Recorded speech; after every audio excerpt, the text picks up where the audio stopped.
ইবলিস আমাদেরকে না শুকরগুজার বান্দা বানাবে, আর আমরা হব আল্লাহর শুকরগুজার বান্দা।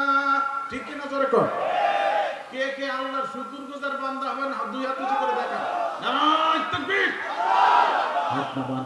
আল্লাহ আমাদের সবাইকে কবুল করে নিয়ে একটু জোরে সরে বলেন আমিন। কারণ যারা আল্লাহর শুকর আদায় করবে তাদের উপর আল্লাহ খুশি হবে, আল্লাহ তাদেরকে জান্নাত দেবে, আর ইবলিসের গায়ে আগুন ধরে যাবে। জোরে কোন ঠিক কিনা? এই জন্য আবার এটা সহ্য করে না। এই যে ইদানিং দেখেন বিভিন্ন মাহফিলে মঞ্চে দেখা যায় নেতারা বলতেছে হুজুর ওয়াজ করে খবরদার আল্লাহু আকবারের স্লোগান দিবেন না, মানে বোঝা গেল শয়তানের দলের লোক। আল্লাহু আকবার বললে ওর গায়ে আগুন ধরে। কথা কোন ঠিক কিনা? কিন্তু ইমানদার যারা, তাদের ইমান আরো বাড়ে, মজবুত হয়, শক্তিশালী হয়। ঠিক কিনা জোরে কর। আমার ভাইরা, তাহলে আমরা সারা জীবন সর্বক্ষণ আল্লাহর শুকর আদায় করব কি দিয়ে? আমাদের কণ্ঠে কথা বলার ক্ষমতা এটা কে দান করছে? আল্লাহর দেওয়া কণ্ঠ আল্লাহর সন্তুষ্টির কাজে ব্যবহার করি। এই ব্যাপারে বকিলতি করা ঠিক হয় না। গলা ভাঙ্গে ভাঙ্গুক, আল্লাহর কামে ভাঙ্গে যাক। প্রত্যেকে গলা ছাইড়ে দিয়ে একটু জোরে সরে কন্ত আলহামদুলিল্লাহ। নারায়ে তাকবীর। আল কোরআনের আলো, কোরআন হাদিস যেখানে। কষ্ট দিলাম নাকি ভাই? আমি কিছু দিতে না পারলেও আমি দোয়া তো দিতে পারবো। এখানে যত লোক আসছে সব আমার মহব্বতের ভাই, আর আমার বোনেরা যারা আসছে, আমি জানতে পেরেছি যে আমরা যারা এখানে যত লোক আসছি এর চাইতে আরো কয়েক গুণ বেশি আসছে আমার বোনেরা। আমার কাছে খালি সংবাদ আসতেছে, মহিলারা সংবাদ পাঠাই দিয়েছে ও হিন্দুজ্জামান হুজুর উঠবে কোন সময়। তারা মাইকের দিকে কান লাগাই আছে আল্লাহর কথা নবীর কথা শোনার জন্য। জোরে কান ঠিক কিনা? আমি সকলের জন্য দোয়া দিলাম, পুরুষ প্যান্ডেলে পুরুষ, মহিলা প্যান্ডেলে মহিলা। আল্লাহ প্রত্যেকটা মানুষের পিছনের জীবনের সমস্ত গুনাহ খাতা তুমি এখন মাফ করে দাও। সবাই বলেন আমিন। হে আল্লাহ, এই মানুষগুলোকে আমার নবীজি যেই জান্নাতে থাকবেন সেই জান্নাতে থাকবার জন্য কবুল করে নিও। সবাই বলেন আমিন। আল্লাহ এদের সঙ্গে আমাকেও নিও। আমি মাঝে মধ্যে আরো দোয়া দিবানি, তবে একটু বিরক্ত করবানি। ভাই সুবহানাল্লাহ পড়া লাগবে না। ও ভাই তা পড়তে পারবে না সবাই? আল্লাহ সবাইকে পড়ার তৌফিক দিও। জোরে কান আমিন। ভাইজান, আমরা এমন একটা সময় এখন অতিক্রম করতেছি যাকে বলা হয় শেষ জামানা, শেষ যুগ। আর শেষ জামানায় ঈমান বাঁচানো এত কঠিন হবে, হাতের উপরে আগুন ধরে রাখা যেমন কঠিন ব্যাপার। কথা বলেন ঠিক কিনা? এখন আমাদের কথা হলো যত কষ্ট হোক আমরা ঈমান ছাড়তে পারবো না। ঠিক কিনা ভাই? ঈমান ছাড়িয়ে দিবেন নাকি? আমার ভাইরা, ঈমান হলো আপনার আমার আসল সম্পদ। ঈমানদার নারী পুরুষের জন্যই তো আল্লাহ পাক জান্নাতের নিয়ামত সামগ্রী তৈরি করেছেন।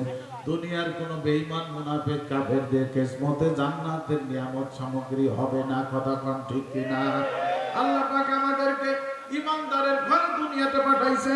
আমাদের আব্বা মা ঈমানদার, আমাদের দাদা দাদি ঈমানদার, আমাদের নানা নানি ঈমানদার, আমাদেরকে আল্লাহ পাক ঈমানদার বানাইছে। ঈমানদারদেরকে আল্লাহ পাক বড় মহব্বত করেন, বড় ভালোবাসেন। কোরআন শরীফে আল্লাহ পাক বলেন লাকাদ রাদিয়াল্লাহু আনিল মুমিনিন।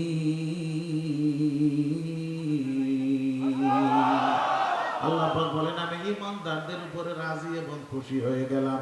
জোরে কোন সুবহানাল্লাহ। এটা কার কথা রে ভাই? ঈমানদারদের উপরে আল্লাহ পাক রাজি হয়ে গেছেন, খুশি হয়ে গেছেন।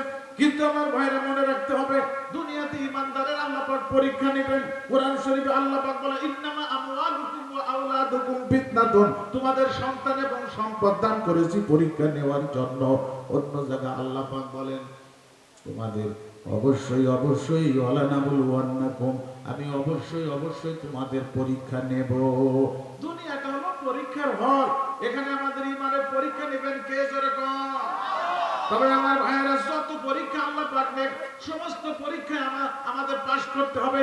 আল্লাহর নামে আমাদের পড়ে থাকতে হবে। আল্লাহ বিরোধী কোনো কর্মকাণ্ড, আল্লাহ বিরোধী কোনো কথা আমাদের জবান থেকে উচ্চারণ করা যাবে না। আল্লাহর দলে, আল্লাহর পক্ষে আমাদের পড়ে থাকতে হবে, যত কষ্ট হোক। জোরে কান ঠিক না বেঠি? আল্লামা রুমি রাহমাতুল্লাহ আলাইহি ওনার কিতাবে একটা ঘটনা লিখছে। একজন বুজুর্গ 60 বার হজ করছে জীবনে। কয়বার? সবাই কয় না, কিছু না। এই ঘুমাইছে নাকি ভাই?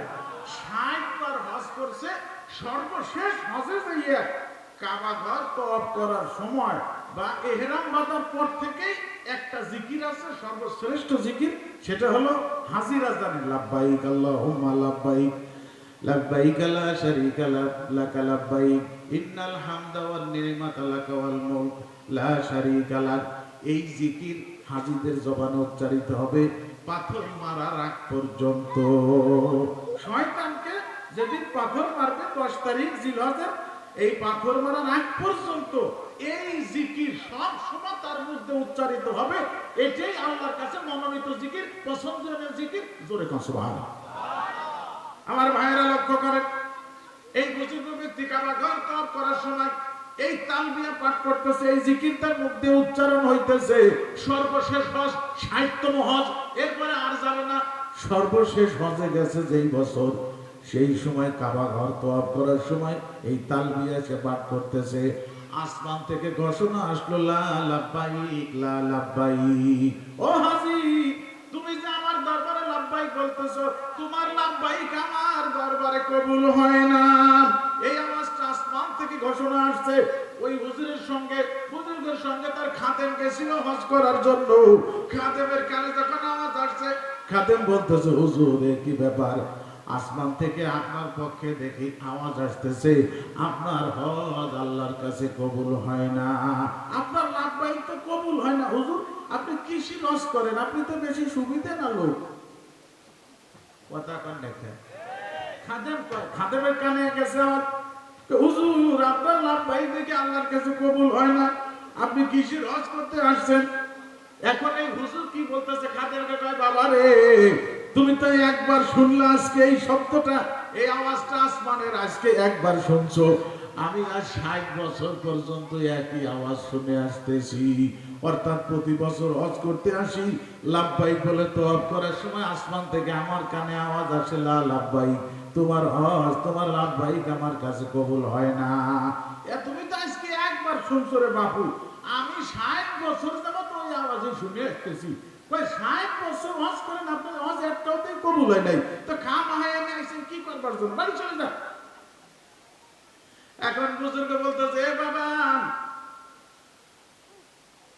বাড়ি যে আমি চলে যাব, বলো দেখি আল্লাহ ছাড়া আর কোন আল্লাহ আছে নাকি? আছে? আল্লাহর দরজা ছাড়া আর কোন দরজা আমাদের আছে নাকি?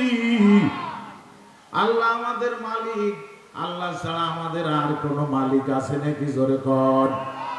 ওই বুজুর্গ বলতেছে বাবা রে, ওই লাভবাহিক কবুল হোক আর না হোক, আমার হজ কবুল হোক আর না হোক, আমি ওই মালিকের দরজায় পড়ে আছি। কবুল হোক আর না হোক আমি তার দরজায় থাকবো, সারা জীবন থাকবো তার দরজা চাইলে, অন্য কোন দরজায় যাব না। কবুল হইলেও ভালো, না হইলেও ভালো, যেহেতু আমার মালিক তো আর কেউ নাই, আমার মালিক মাত্র একজন, তিনি হলেন আল্লাহ তাআলা। তার কাছে আমার হজ পছন্দ হোক আর না হোক, তার দরবার ছাইরে আমি অন্য কোথাও যাব না। ওরে আল্লাহ, এই কথা যখন বলছে, আসমান থেকে আবার আওয়াজ ভাইসে আসলো, কয় ও বুজুর্গ, এই কথা বলার কারণে তোমার 60 বছরের সকল হজ আমি এখন কবুল কইরে নিলাম। আমার ভাইরা, তাহলে যত কষ্ট আমাদের হোক, আল্লাহর দরজা ছাইরে অন্য কারো দরজা আমরা যাব না। আল্লাহর দরজায় আমরা পড়ে থাকবো, আল্লাহর দলেই আমরা থাকবো, শয়তানের দলে যাব না কোনোদিন কখনো। ঠিক কিনা জোরে কোন? আল্লাহ আল্লাহর দলের নেতৃত্ব দিতেছে আলেম সমাজ। আলেম সমাজ হইতেছে আল্লাহর বন্ধু। আলেমদেরকে যারা ধর্মবন্ধ বলে, ওরা হইতেছে আল্লাহর শত্রু। কথা বলে ঠিক কিনা? আমার আল্লাহর নামে কটূক্তি করলো, কিছু কিছু নামধারী মুসলমান তাদেরকে সমর্থন করছে, তাদের দলে গেছে। আল্লাহর শত্রুকে যারা সমর্থন করছে, ওরাও আল্লাহর শত্রুতে পরিণত হয়েছে। এ আমার ভাইরা, মনের একটা কথা শুনে রাখেন, হাদিসে থেকে আমার নবীজি বলেন, 3 শ্রেণীর মানুষ কিয়ামতের ময়দানে বিনা হিসাবে বিনা বিচারে জাহান্নামী হবে। তার মধ্যে এক শ্রেণীর হলো যারা আল্লাহ এবং আল্লাহ রাসূলকে কষ্ট দিয়েছে, ওদের কোনো হিসাব হবে না, বিচার হবে না, বিনা হিসাবে বিনা বিচারে জাহান্নামী। জোরে কান নাউজুবিল্লাহ। আল্লাহকে কষ্ট দিয়েছে, আল্লাহর নবীজিকে কষ্ট দিয়েছে। ইতিহাসে লেখা আছে মদিনার একজন বাদশা ছিলেন, বাদশা নুরউদ্দিন জঙ্গি।